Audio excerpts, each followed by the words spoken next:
Hello, my name is Journey Jade, and for my final presentation, I'm going to be speaking about an experiment that was designed to help improve the speed of athletes. This study was conducted here at the Locomotor Performance Laboratory here on the Southern Methodist University campus. This presentation, I'll predominantly be speaking at an undergraduate level to effectively give a general overview as opposed to a graduate level speaking through the lenses of a physiological and biomechanical perspective. I will then provide the found results to help you or anyone else interested be able to run faster. The Locomotor Performance Laboratory is one of 3 labs in the Department of Applied Physiology and Wellness. The lab specializes in terrestrial locomotion and research in muscle function, metabolic energy expenditure, and performance. Thus being said, all were important factors that were implemented into the study. This experiment utilized different techniques to calculate data, which includes top speed, stride characteristics, and ground reaction forces. With coaches understanding different methods of making their players faster, they can be at an advantage against other teams. This experiment was conducted with hopes to provide coaches to design and implement their own speed training utilizing the methods found and help other athletes or fitness enthusiasts apply the results to their training sessions. Of course, like every other study, there were test subjects. The researchers initially looked at sprinters at a professional level, finalized their results, applied it to different athletes, and made sure their recommendations would excel their expectations, adjusted their results, then applied it to our Southern Methodist University soccer team.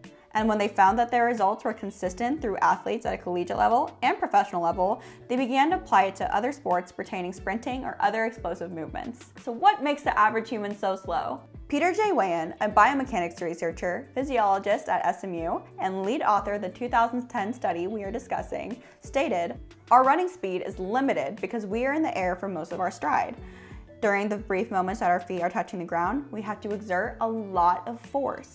It's quite hysterical that he and his colleagues point out that one of the human's main disadvantages is that we're bipedal. One of the many athletes partaking in this experiment was no other than Usain Bolt. Usain is the fastest sprinter in history, the 3 world holder at 100 and 200 meters, and the only person to win both events at 3 Olympics. A human who's really fast like Usain Bolt is on the ground roughly 42 or 43% of the total stride time, but for our fast running quadruped, it's 2/3 of the stride time. Or in other words, the relationship between the movement of human limbs and the force exerted by the ground on a body in contact with it. Or even simpler terms, he believes force is the key to speed. But we'll get back to that in a second. Before continuing, it's important to note that Wayand and his colleagues found that the motion of the body behaves as a 2-mass body system when running.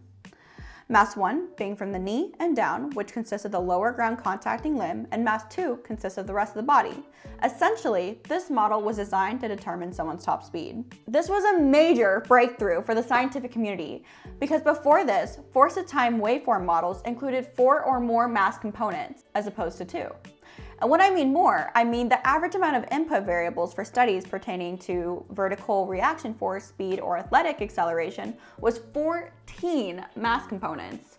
This study most effectively and efficiently related the force and motion of the runner.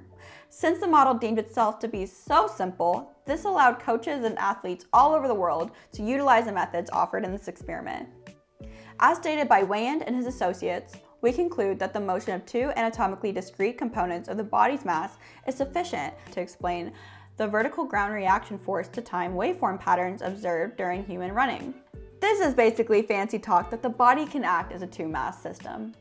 Remember when I mentioned force being the key to speed? Let's dive a little bit deeper into that. In 2014, PBS's show Nova had a segment on running science. David is your average day-to-day guy who seems to make way too many dad jokes, seems like he works out, and definitely not a professional athlete. He went into Dr. Wayne's lab to see if even someone with no athletic background could understand biomechanics enough to be able to run faster. Dr. Wayne first brought David and competitive sprinter Don Miguel to the track and recorded their track times during a friendly competition. Under no surprise, Don won, finishing their 100-meter race in 11 seconds. Whereas David finished in 18.4 seconds. But why? Of course, practice makes perfect, genes, talent, blah, blah, blah, blah, but was there a way for David to sprint even a little faster? Was it possible that Dr. Wayne could help shave off even a second with the proper instruction? After the race, Dr. Wayne brought both runners into his high-tech lab and hooked them up to $100,000 treadmills designed to measure the forces of a runner's speed. To the side of these treadmills, they had these cameras to record the runner in slow motion. They compared Don and David's video side by side, and interestingly enough, in slow motion, the similarities in form was very, very close. Wayne explained, through testing hundreds of runners with different athletic backgrounds and ages, no matter if you're an Olympic athlete or a sweet little grandma, picking the limb up and placing it in front of your body for the next step is what everyone does when running. He also notes that almost everyone spends an average of 0.3 seconds repositioning limbs between steps. That's right. So when you're running... That guy and me? Competitive sprinter, you, a little old lady. Yeah. Our legs all go at the same speed. The time to reposition the limbs is the same at the top speed of each of those runners. So what makes Don faster? Wayne indicates that competitive sprinters hit the ground harder, which in turn makes the body go faster. When you put the graphs side by side, the differences become clear. David hits the ground with 500 pounds of force, whereas Don hits the ground with 700 pounds of force. I mean, you would think if you hit the ground harder, this would propel you up. But Dr. Wayne is saying this makes you go forward faster?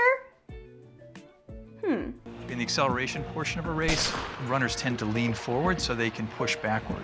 But that's a very short portion of a race. Wayne says after the first few steps, runners reach their maximum speed. From there, momentum keeps them moving forward. And the harder they hit the ground, the more time they spend in the air, and the more of their momentum they preserve. You push down on the ground with your limbs to pop back up so you can maintain your forward momentum. So now let's talk about application principles. In this case, when the right knee comes down, David should make sure his knees are closer together. If he eliminates the forward lean and makes sure his body is more stiff, he should be able to strike his foot down with more power.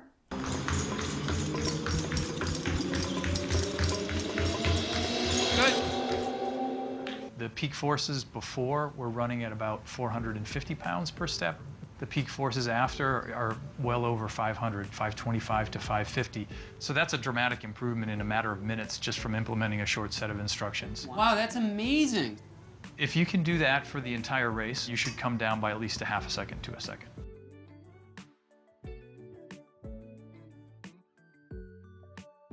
There you go, 16.7. I shaved 2 seconds. By doing this, he was able to successfully shave off 2 seconds of his sprint time. That's incredible. Running is super beneficial to your body and benefits all 11 organ systems. The integumentary system is involved by your skin keeping you cool by sweating, ensuring that you won't overheat. The skeletal system is also benefited when running due to strengthening in bones and joints by building the muscles that surround them and increasing circulation to your ankles, knees, and hips. The muscular system is worked when you run, simply for the fact that you build muscles. The nervous system is worked by increasing the production of new neurons in the hippocampus and the production of glial cells, which are the brain's support network. These cells have protective effects and support the function of neurons, and they are produced throughout the brain. The endocrine system is utilized when running because there is a greater demand for muscle tissue for blood glucose for fuel, causing blood glucose levels to drop. Also, glucagon levels consequently increase when running. The cardiovascular system is working since there is a direct correlation with runners having stronger hearts. Running typically lowers resting pulse rate and intake a higher amount of oxygen, resulting with the organ pumping a large amount of blood per beat, which helps the heart perform its job with ease. Running also reduces your risk of heart disease. The lymphatic system is worked by the contraction of your muscles becoming the pump that helps the fluid get around your body. Running can help the lymphatic system flow more effectively and potentially help prevent infections and other diseases like cancer.